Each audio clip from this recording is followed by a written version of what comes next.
Une fois votre tableau inséré dans votre document, il est possible de le personnaliser afin de l'adapter au reste de votre document. Donc voyez ici que j'ai commencé par insérer un tableau et nous allons donc voir comment le personnaliser, donc comment le mettre en forme et modifier sa disposition. Donc pour accéder aux différentes options pour personnaliser votre tableau, vous devez ici cliquer dessus, donc vous cliquez à l'intérieur. Donc une fois ce tableau sélectionné, vous avez donc maintenant de nouveaux onglets qui apparaissent. Donc vous voyez ici vous avez donc outils de tableau et donc les deux onglets correspondants. Donc nous allons pour l'instant nous intéresser donc à la disposition de ce tableau. Je clique donc ici sur disposition comme ceci. Donc nous allons par exemple voir qu'il est possible bien évidemment d'insérer de nouvelles lignes et colonnes à l'intérieur même de votre tableau. Donc vous voyez par exemple ici j'ai oublié par exemple le mercredi, donc je sélectionne ici la cellule de jeudi et pour insérer donc une ligne au-dessus de celle-ci, je vais cliquer sur ce bouton là, donc vous voyez insérer au-dessus, je clique et comme vous pouvez le voir, j'ai maintenant une nouvelle ligne qui est apparue.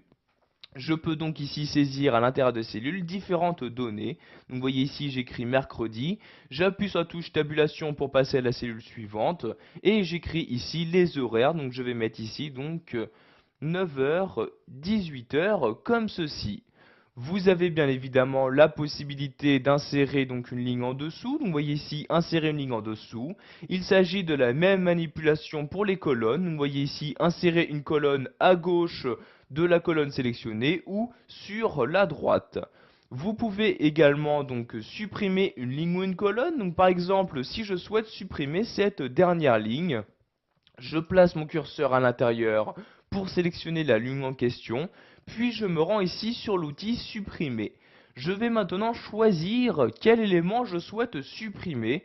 Donc soit je supprime juste les cellules sélectionnées, les colonnes sélectionnées, les lignes sélectionnées, ou tout simplement l'intégralité de mon tableau. Donc ici par exemple, je vais juste supprimer la ligne où je me trouve actuellement. Je clique donc ici sur supprimer les lignes et vous pouvez voir que la ligne où je me trouvais a bien disparu de mon tableau. Donc je reclique maintenant à l'intérieur de mon tableau pour faire apparaître les différentes options. Donc vous voyez ici je reste bien dans disposition. Nous allons maintenant voir qu'il est possible de fusionner différentes cellules. Je vais par exemple ici sélectionner ces deux cellules-ci comme ceci. Pour les fusionner, je vais maintenant me rendre toujours dans l'onglet disposition sur l'outil fusionner comme ceci. Je clique donc dessus et vous pouvez voir que les cellules sélectionnées ont bien maintenant été fusionnées. En effet, vous voyez si je me rends à l'intérieur, il n'y a plus ici de traits qui les séparent. Je vais par exemple maintenant pouvoir mettre horaire d'ouverture comme ceci. Nous allons maintenant voir comment gérer la disposition, donc l'alignement de votre texte à l'intérieur même de vos différentes cellules.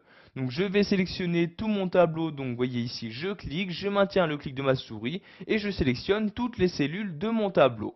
Je vais maintenant gérer l'alignement de mon texte en me rendant ici toujours dans l'onglet disposition dans cette partie-là. Donc je vais choisir à l'aide ici de ces 9 carrés à quel endroit je souhaite aligner mon texte. Donc ici vous pouvez gérer l'alignement horizontal ou vertical. Donc par exemple ici si je souhaite centrer horizontalement mais aussi verticalement mon texte, je clique ici sur le carré du milieu. Donc vous voyez je clique et vous pouvez voir que toutes les données se trouvant à l'intérieur de mon tableau ont bien été centrées par rapport à chacune de mes cellules. Pour finir, nous allons voir qu'il est possible également de modifier le... Pour finir, nous allons voir qu'il est bien évidemment possible de mettre en forme votre tableau. Donc pour ce faire, vous devez vous rendre ici dans l'onglet Création. Vous avez par exemple la possibilité d'appliquer un style à votre tableau. Donc pour faire apparaître tous les styles qu'il est possible d'utiliser, vous cliquez ici sur cette flèche-ci.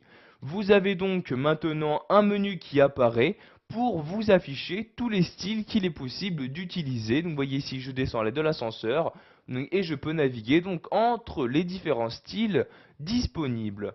Je souhaite par exemple utiliser ce style-ci, je clique donc dessus et automatiquement donc mon tableau utilise ce style. Vous voyez ici, je clique en dehors de mon tableau et vous pouvez voir que le style a bien été appliqué donc à mon tableau. Je clique donc à l'intérieur de mon tableau et voyez, je retourne ici donc dans l'onglet création. J'ai par exemple la possibilité de modifier la couleur de fond de chacune de mes cellules en cliquant ici sur trame de fond comme ceci et en choisissant dans cette partie-là la couleur que je souhaite utiliser. Donc vous voyez ici, si vous laisserez votre souris sur une couleur, vous avez l'aperçu qui apparaît directement sur la cellule sélectionnée. Donc par exemple, je vais prendre cette couleur-ci, je clique dessus et vous pouvez voir que la couleur a bien été attribuée donc à la cellule en question. Vous pouvez également choisir pour votre tableau si vous souhaitez utiliser ou non donc des lignes d'en-tête, etc. en vous rendant dans cette partie-là. Donc, par exemple, voyez, si je décoche ici ligne d'en-tête, vous pouvez voir que la première ligne n'est plus considérée comme en-tête, elle n'est plus donc différente des autres. En revanche, ici, si je la recoche, vous pouvez voir qu'il y a une mise en forme spécifique juste pour cette ligne-là. Vous pouvez également choisir d'ajouter une ligne pour le total, donc ce qui est très utile si par exemple vous souhaitez insérer donc un total de différentes valeurs à l'intérieur même de votre tableau. Voilà, vous savez maintenant comment modifier la disposition d'un tableau sous Word 2010, que ce soit en le mettant en forme en y appliquant par exemple un style ou en changeant sa disposition.